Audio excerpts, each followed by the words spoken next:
12th, 2020. We're doing this meeting remotely. I'm John McCardle, I'm the mayor, and I'm wearing my mask right now just to remind everybody to please wear your mask when you're out in public. But since there are only 3 people in the middle of the council chambers, Tom Pessermeyer, Karen Johnson, and myself in a 1,500 square foot room, so I will take this off for the meeting so I'm not undercover, but just want to encourage anybody that's watching, please wear a mask when you're out in public. Karen, did you want to do the roll so that anybody who's just listening will know who's actually here by voices? Thank you, Mr. Mayor. Mayor John McCardle. Yes. Councillor Corr. Here. Councillor Hicks. Here. Councillor Martin Willis. Here. Councillor Morton. Here. Councillor Ranstrom Smith. Here. Councillor Takis. Here. Great. Glad to have everybody here tonight. In front of you folks, you have the minutes from the April 28th meeting, and do they meet with your approval? I move to approve the approve minutes. the minutes. I heard a motion from Councillor Morton and a second by Councillor Takis. Any objection? All in favor say aye. Aye. Aye. And opposed, motion carries. I heard no dissent, so the motion passes. Karen, did we have any public comment submitted in advance? Mr. Mayor, no, we did not. No, we did not. Okay, and there's nobody in the room here, so that's the end of public comment. I don't have anything from mayor's perspective at this point. If I come up with anything, I'll catch it on the end. So we're going to move immediately to Mr. Pessemere for a city manager report. Good evening. Thank you, Mayor and Council. I have some things that I'll go over tonight. Won't be too long. First off, I wanted to start out by announcing an anniversary. Karen Johnson, our city recorder, has been with us for 20 years now.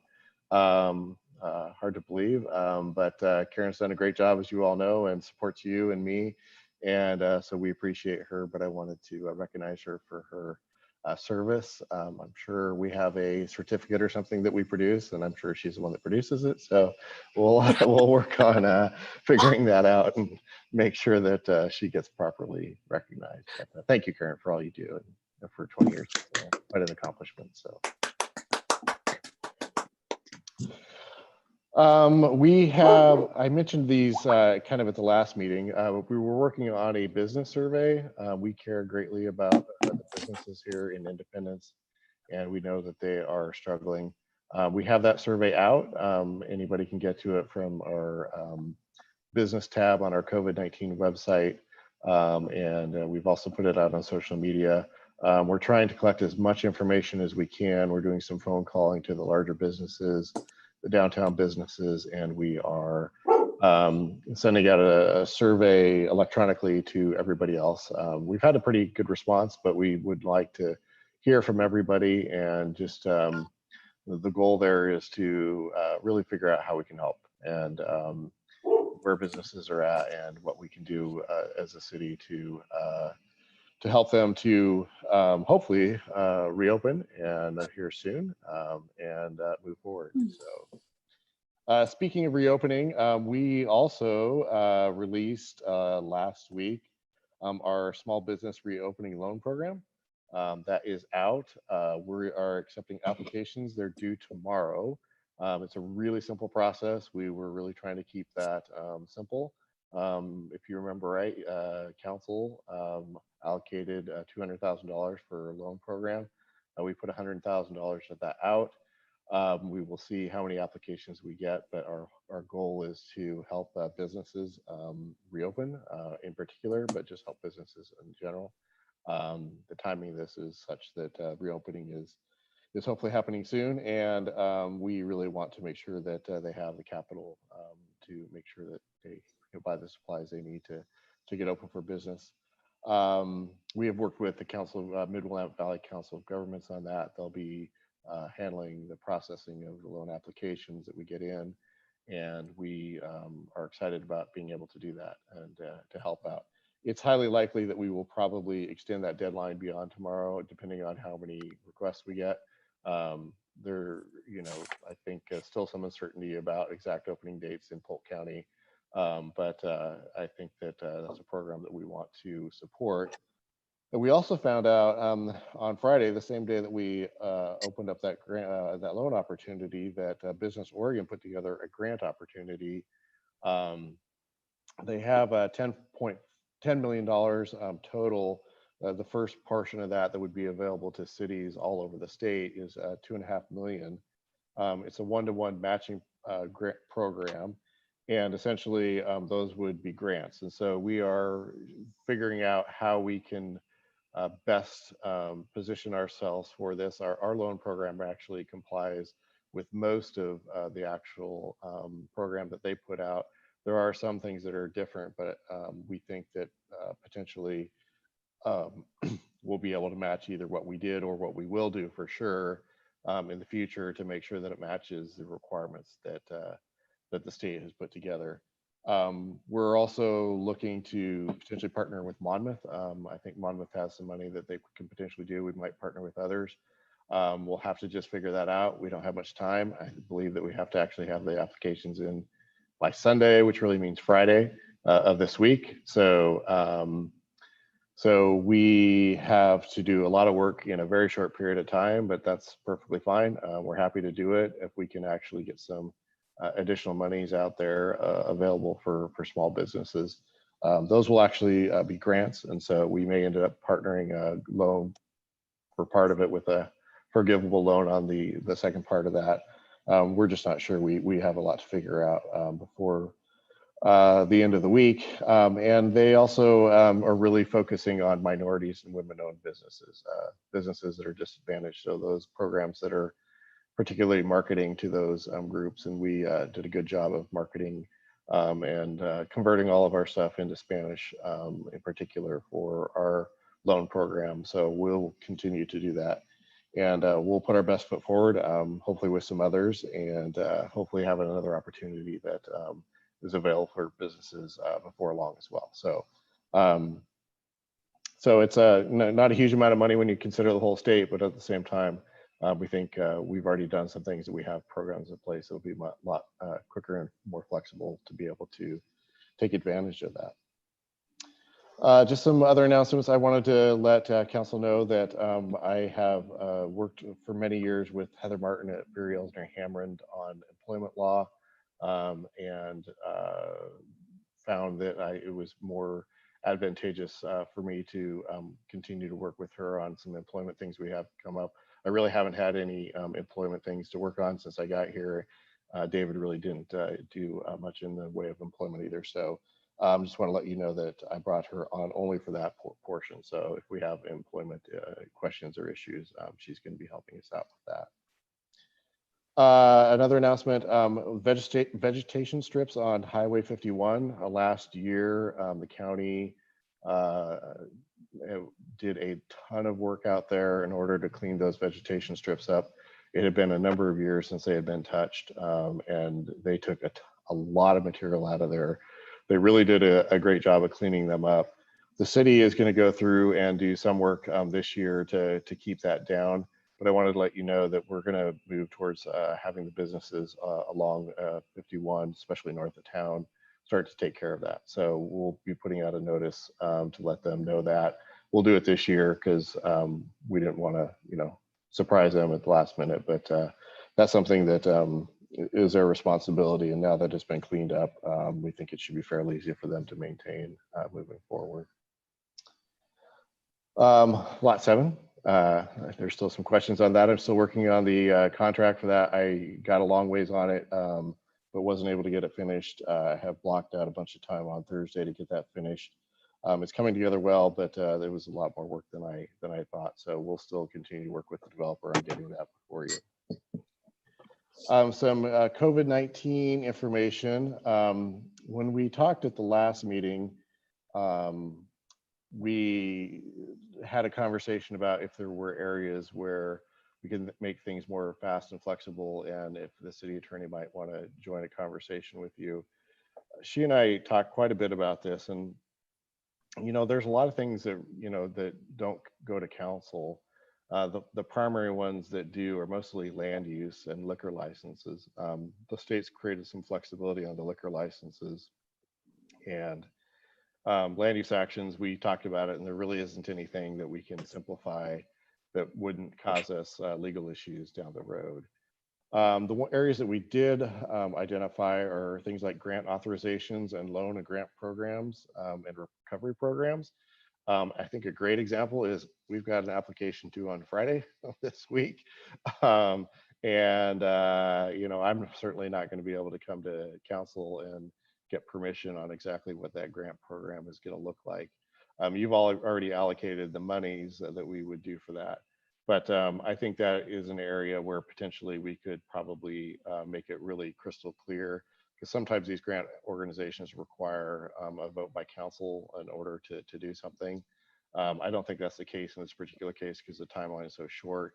But at the same time, and we can always come back and do that in retrospect, but that is one area where I think if you want, we could put something together to make sure that some of council's authority is clearly in the city manager's hands so that we can be more fast and flexible. But with that said, I guess I would ask if there's anything that you guys can think of too that comes before council that you think we might need to deal with more quickly. Any thoughts, council members? I just think that the grants and any money coming from the state is going to move quick and fast, and I don't want to be waiting on us and then it run out.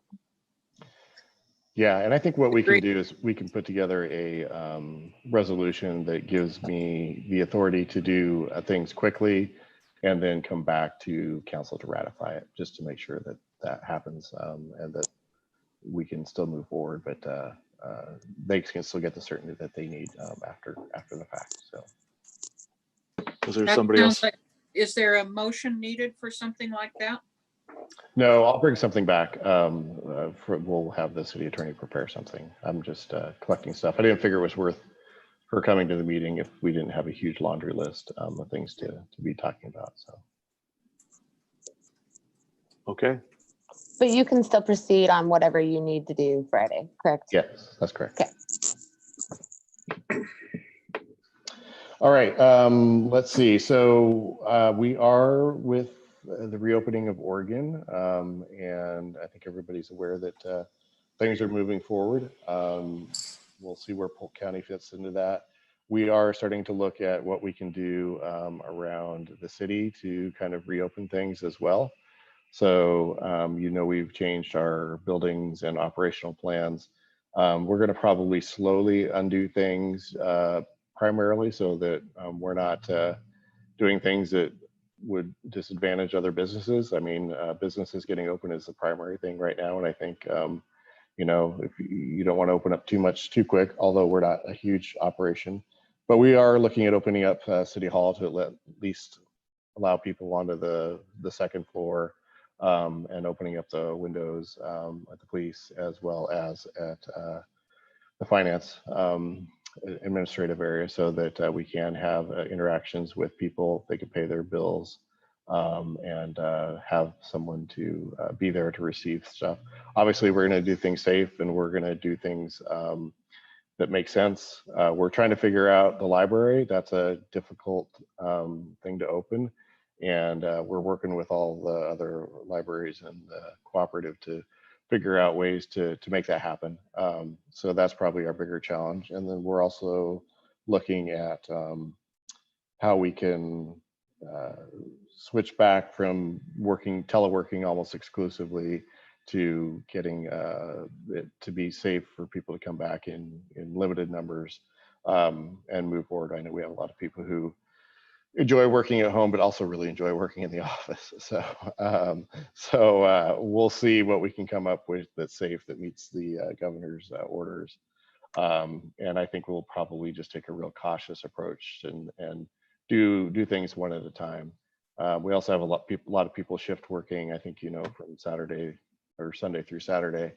And that's a toll on them and their families as well. So if we can find a safe way to do that, especially for public works, we'll start to take a look at doing that. But we're not going to go too fast. We want to see what happens with the state and with the Oregon reopening and just where things go. And you know, the last thing I want to do is do one thing and then just go backwards a couple weeks later. So Just so you know, we're looking at all that, but we're not going to move too fast. I think everyone's heard that large group gatherings have been canceled by the governor until September at the earliest. Obviously, that impacts a lot of events. I think that's not a huge surprise. And the Independence Days Committee is working on trying to find alternative celebration methods that meets the governor's orders. They know that there aren't going to be any large groups, but they are trying to find ways to make sure that people have at least some opportunity to celebrate Independence Days. And so they're looking at small neighborhood type of items where social distancing can happen. Not sure where that's all going to end up, but they definitely care about our citizens and residents and want to make sure that they have opportunity. We have postponed the fireworks and activities in Riverview Park for the 4th of July. As I mentioned last time, we have paid the money for the fireworks, at least the initial payment, so that when things do open up, that we can have a celebration and a big celebration. So those pieces are in place. I know that the committee has been working with the vendors to make sure that when we do have something that they're still available.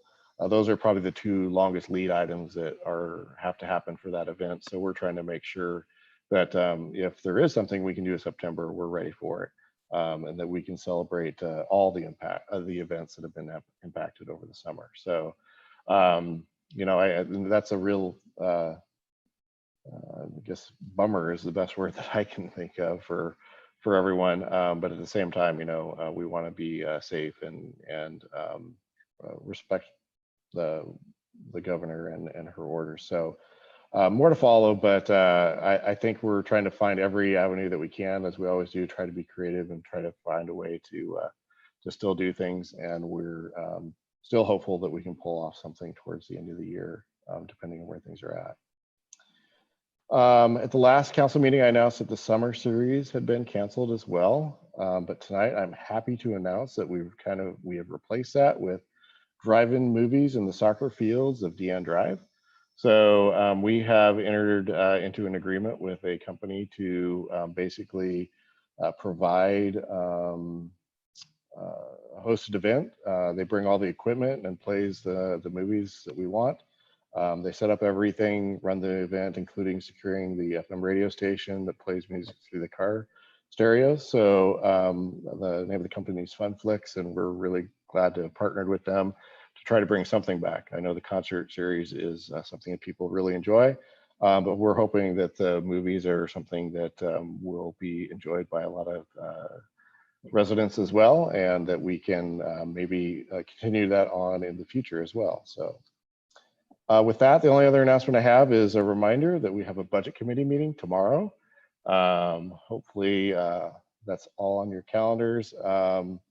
6:30 p.m.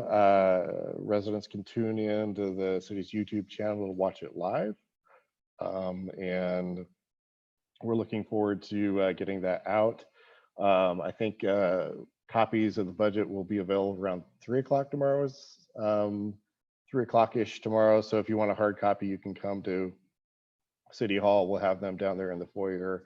You can pick up a hard copy. Obviously, we're going to be distributing PDF files of that as well. And I think I told you last time, and Gloria did as well, that we're going to just kind of have a fairly short meeting to start with, because we want to make sure that you have plenty of time to look at the budget, go through the material, and make sure that you're familiar with it before we dig in for a deep dive, probably on May 20th, or will be May 20th. So with that, do you have any questions for me or staff? Questions for the manager? Tom, I sent you some budget questions last week. Okay. 2 weeks ago, I'm sorry. It was at the last meeting when Gloria presented a budget memo. I sent a bunch of questions to you. I believe I sent them to you. I think I sent them to you. I didn't send them directly to Gloria. Okay, I apologize. If you sent them to me, I did not see Okay, them. I'll and I- resend it. Okay, thank you. Okay. We're going to, I think there is a staff presentation from the museum manager, Mr. Pesmere. I think it's, is that to you or is that our manager? Yeah, Carly, it takes a little while to bring someone in from the other screen. So Carly is getting queued up here, but I'll let her kind of take it from here. But yeah, we definitely wanted to let you know where we are at regarding the museum. And so I'll let Carly kind of explain. And where this we're is an at. information presentation, right? That is correct. Hi, thank you guys for having me tonight. I wanted to show you guys where we're at currently with the new museum and where we are with the architect and the sketches. I'm going to show you two proposed layout sketches for the new site. They've been presented to the advisory board, and the advisory board gave positive responses and some feedback to it. But I wanted to share it with you guys and give you the opportunity to look at them and give me your feedback as well. So if you want to start with the first image, Jason.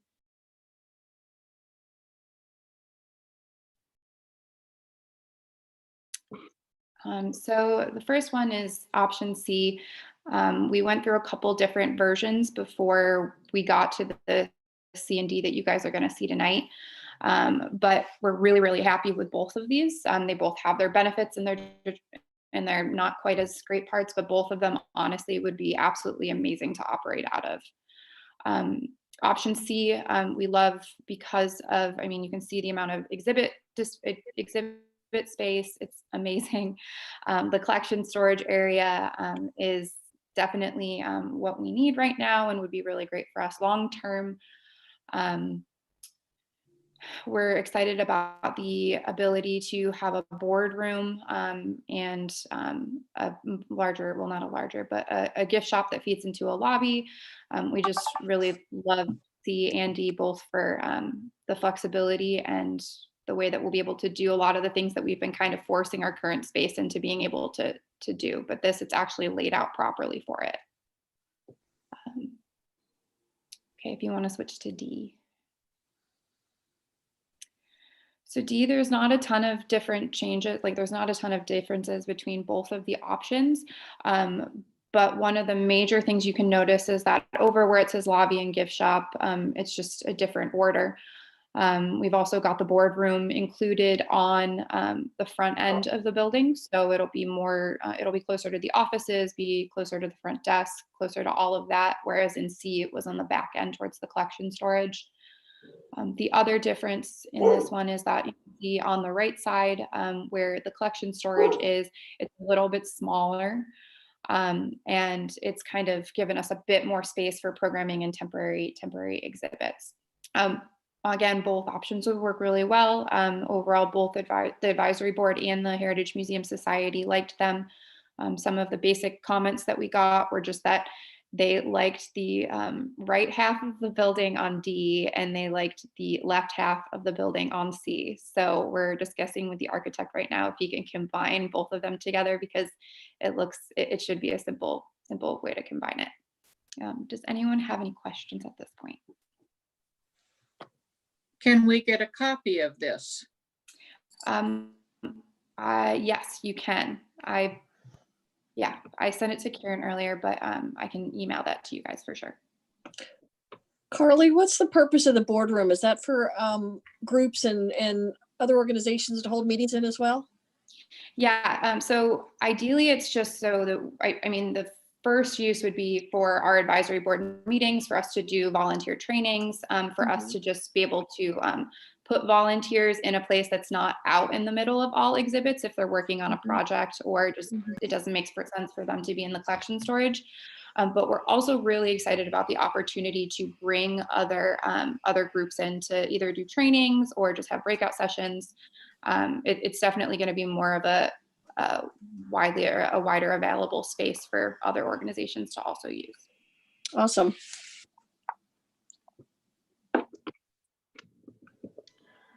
I just had a comment. I guess I would be more in favor of more exhibition space. It probably just depends on how much storage you need versus how much exhibit space as to which version you choose.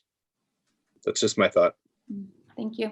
That was one of the my first responses when I looked at it as well. And then after kind of going and measuring this so for the last few months, we've basically been condensing all of our collection storage in the basement of our current museum. And since it's been properly condensed and boxed, I've gone down there and I've measured how much space we need currently and then kind of projected it into the future. If we're going to accept some larger items, more mechanical pieces, just a wider variety of stuff.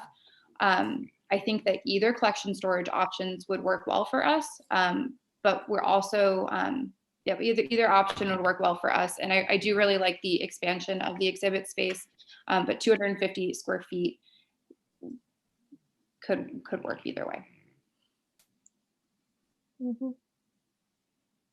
Other questions? My only comment was I hope that we will take advantage on the C Street side, the large windows, because I know that that's a wonderful attraction when people start wandering around in our community. And so, because windows can become display also. So, and I'm sure that that's probably already figured in. I just don't read the pictures very well. Thank you. Anything else from anybody? So if not, I'll kind of chip in here. So we really need to get this moving forward. There's a fairly long time that the architect has planned to put the construction drawings together, as well as to get the permits in place, and then ultimately hiring contractors on to do this. So if you could give us your comments by the end of the week, I think Carly has gotten me a feedback that she needs from the society and the board.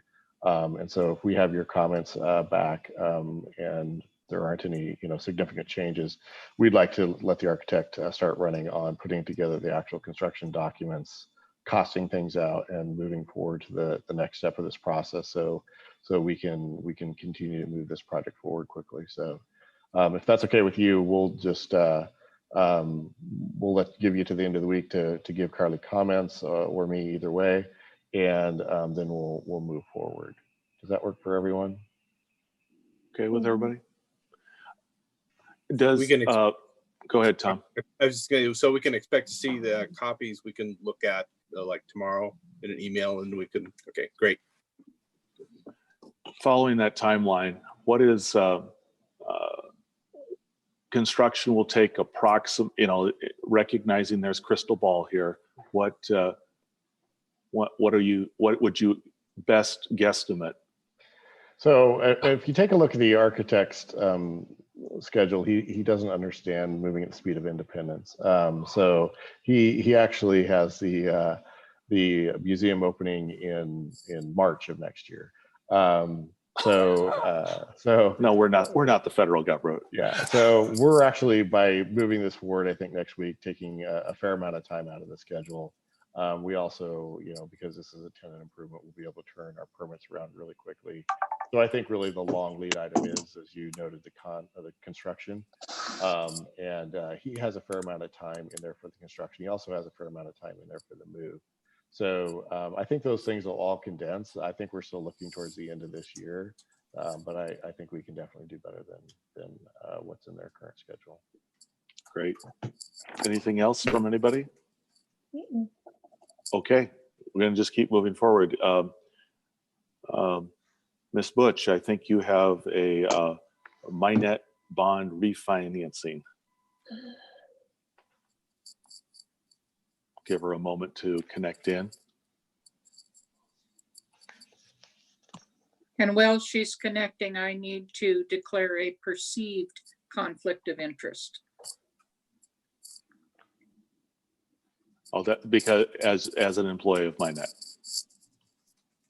That was a head shake of yes. And yes, you are correct. Thank you. I just wanted to make sure it was verbally said. Good evening. Good evening and welcome to council. Thank you. So on my memo, I give you an estimated savings of 347,000. That's what we had been given as an estimate back in February before all of this started going on. And we brought it to you and just so that we could get permission to move forward as soon as there was opportunity with the rates. And that has presented itself, and we have a good schedule now, calendar. Our calendar is to close by the end of June on this. I got an updated savings estimate from the underwriter, and it's now at 377,000. We are going to remove the Hoffman Road, Ash Creek Hoffman Road assessment loan off of that because what's left of that didn't get refunded back in 2013 would cause it to be taxable. And we want to do this as a tax exempt refunding. So all of the savings will be Minets, which is wonderful news. Taking that assessment loan off of this refunding doesn't change the savings considerably. There is only 4 payments or 5 payments left on that loan anyway. And that is at like 98,000. So there's not a whole lot of savings to be had anyway on that. So it's just was easier for us to just go fully Minet on this one. There is opportunity. I wanted to let you know there is where bond counsel and our financial advisor is also keeping an eye on the possibility of refunding the 2013 GO bond and the 2013 sewer revenue bonds. So those may be coming in fairly quickly to you. Hopefully, we're hoping that can happen, and we'll just keep you updated as things change. Questions for the finance director? I'm excited to see we're saving $377,000. Yes, and I would like to clarify that, and there was a question out there that that is net of costs. So that is after all of the refunding costs are paid. Great. Okay, we have action item that we need to do on this. If someone would like to suggest we save some money. I would be happy to do that.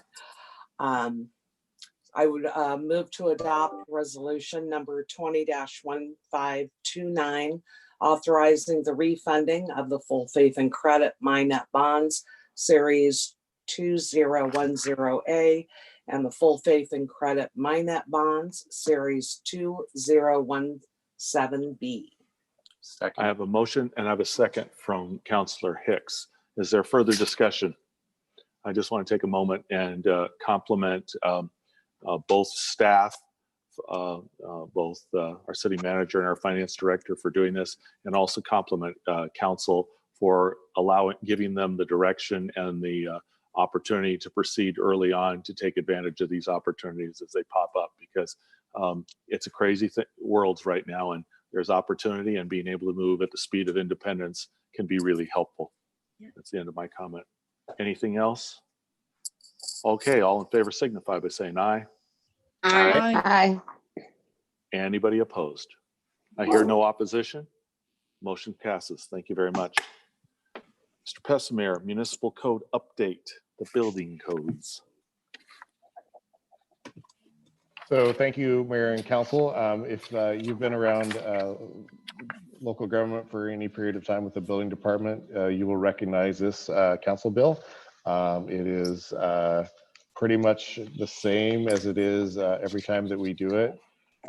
Essentially, the state adopts new specialty codes, and those codes have to be updated from time to time. You can't just change your code to say, or the current code. You actually have to adopt the new ones each time they do that. So what you have before you tonight is a council bill which would adopt the commercial building code, the mechanical specialty code. Sorry, I should have. The first one is actually the Oregon Structural Specialty Code, the Mechanical Specialty Code, the 2019 Oregon Fire Code, and the 2019 Energy Efficiency Specialty Code. So these are all 2019 code updates. This is pretty standard language. We probably will be coming back to you in the near future with another council bill to add an old code from 2014 that would allow us to review commercial structures for mechanical and for very limited purposes, because the state didn't carve something out for that. So a lot of cities around are trying to bring that back in, but we'll do that at a later date. So tonight it's really just adopting the 2019 specialty codes. That's what's before you for your consideration. Questions for the manager? Pretty straightforward housekeeping. Someone would like to make the first of the three motions, please. I would be happy to. I move to read the proposed ordinance Council Bill 2020-04 in full as the text is contained in the council packet for the first time. I have a motion. Second. Second by Councilor Ransom Smith. Is there discussion? Hearing no discussion, all in favor signify by saying aye. Aye. Aye. Any opposition? I hear no opposition. Motion passes. An ordinance amending Independence Municipal Code, Chapter 6, Buildings and Construction, Article 2, Construction Codes adopted, Division 1, Standards adopted, and declaring an effective date. Okay. The second motion, who would like to do that, please? I Councilor move to Core. read the proposed ordinance Council Bill 2020-04 for the second time by title only. I have a motion. Second by Councilor Takis. Discussion. All in favor signify by saying aye. Aye. Aye. And opposed? I hear no opposition. The motion passes. An ordinance amending Independence Municipal Code, Chapter 6, Buildings and Construction, Article 2, Construction Codes adopted, Division 1, Standards adopted, and declaring an effective date. The third motion, please. I move to adopt the proposed ordinance Council Bill number 2020-04. And a second, please. Second. Second by Councilor Ransom Smith. Discussion. All in favor signify by saying aye. Aye. Aye. And opposed? I hear no opposition. The motion carries. The bill is passed and will be assigned ordinance number 1578. Great. We're now to council announcements. Does anybody have an announcement? Yes, I would like to congratulate Karen on her 20 years with the city and also thank her for her very quick response. Our sketches of the museum are already here. The speed of independence. Anything else? Well, thank you, everybody. We'll see everybody tomorrow at Budget Committee. Have a pleasant evening. If someone would say the word adjourn, please. Adjourn, please. All in favor, say aye. Aye. And opposed. We're adjourned, and remind